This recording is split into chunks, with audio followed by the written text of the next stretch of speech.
اب دنیا کی زندگی جو ہے وہ کتنا وقت ہے؟ اللہ تعالیٰ نے قرآن میں بہت ساری جگہوں پہ اس کی حقیقت بھی بیان فرمائی اور اس کی ڈیوریشن بھی بتائی. وَمَا الْحَيَاةُ الدُّنْيَا إِلَّا مَتَاعُ الْغُرُورِ کہ دنیا کی زندگی دھوکے کے سوا اور کچھ بھی نہیں ہے. It's an illusion. یہ ایک دھوکہ ہے. ہمیں وقتی طور پہ جو لگ رہا ہے یہ ایک خواب کی طرح ہے کہ جیسے انسان رات کو سوتا ہے تو خواب میں جب ہم دیکھ رہے ہوتے ہیں تو جس وقت خواب میں جو بھی دیکھ رہے ہوتے ہیں اس وقت ہمیں کیا لگ رہا ہوتا ہے؟ اس وقت ہمیں بالکل ریئل لگ رہا ہوتا ہے. اس وقت ہمیں بالکل حقیقت لگ رہی ہوتی ہے. ہمیں یہ نہیں لگتا کہ ہم خواب دیکھ رہے ہیں. اور کئی خواب تو ایسے ہوتے ہیں کہ انسان سوچ بھی نہیں سکتا کہ یہ خواب تھا. جب آنکھ کھلتی ہے تو انسان کو ریئلائز ہوتا ہے کہ یہ خواب تھا. اسی طریقے سے جس دن موت آئے گی، ملک الموت ہماری روح قبض کرنے آئیں گے اور ہماری آنکھ کھلے گی تو ہمیں یوں لگے گا ہم جو دنیا کی زندگی میں تھے وہ ایک خواب کی طرح تھا. اور جیسے فلائٹ ادھر کال ہونی ہے، ہمارے جانے کا بھی وقت آ جائے گا. ملک الموت ایک دن آئیں گے، ہم سب کی روح قبض ہونی ہے. کل نفس ذائقۃ الموت. کوئی شخص بھی یہاں پر ہمیشہ کے لیے نہیں رہے گا. ہر ایک نے اس جہاں سے چلے جانا ہے. لیکن اصل سوال یہ ہے کہ جس وقت ہماری روح قبض ہو رہی ہوگی اس وقت ہماری کیا کیفیت ہوگی؟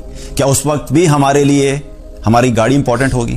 کیا اس وقت بھی ہمیں اس چیز کی فکر ہوگی کہ میرے گھر کے پردے کیسے ہیں، میرے گھر کا کارپیٹ کیسا تھا، میں نے گھر کی صفائی کرائی کہ نہیں کرائی؟ کیا اس وقت بھی ہمیں یہ فکر ہوگی کہ میرے بچے اسکول گئے ہیں کہ نہیں گئے؟ کیا اس وقت بھی یہ فکر ہوگی کہ میری جاب میں جو میرے کام پینڈنگ ہیں وہ سارے پورے ہوئے ہیں کہ نہیں ہوئے؟ جس وقت ہماری روح قبض ہونے والی ہوگی، ملک الموت آئیں گے، اس وقت ہمیں دنیا کی کسی چیز کی فکر نہیں ہوگی.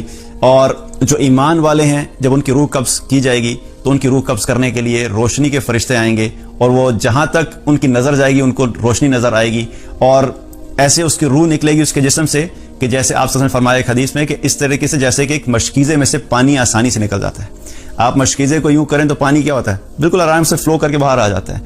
اور جب فاسق اور فاجر کی روح قبض کی جاتی ہے، جو گناہگار ہوتا ہے، جو اللہ کا نافرمان ہوتا ہے، جس نے اللہ کے ساتھ کفر کیا، اللہ کے ساتھ شرک کیا، اس شخص کی جب روح قبض کی جاتی ہے تو آپ صلی اللہ علیہ وسلم کیا فرمایا کہ ایسے ہے کہ جیسے ایک جھاڑی میں اون پھنسی ہوتی ہے اور اس کو کھینچ کے نکالا جائے، جس مشکل سے اس میں سے نکلتی ہے، اس طریقے سے ایک فاسق اور فاجر کی روح اس کے جسم سے نکلے گی. اللہ سبحانہ ہم سب کو نیک لوگوں میں شامل کرے اور ان لوگوں میں شامل کرے کہ جن کی روح آسانی سے ہو، اور اللہ تعالیٰ ہم سب کو ان لوگوں میں شامل کرے کہ آخری وقت میں ہماری زبان پہ کلمہ جاری ہو.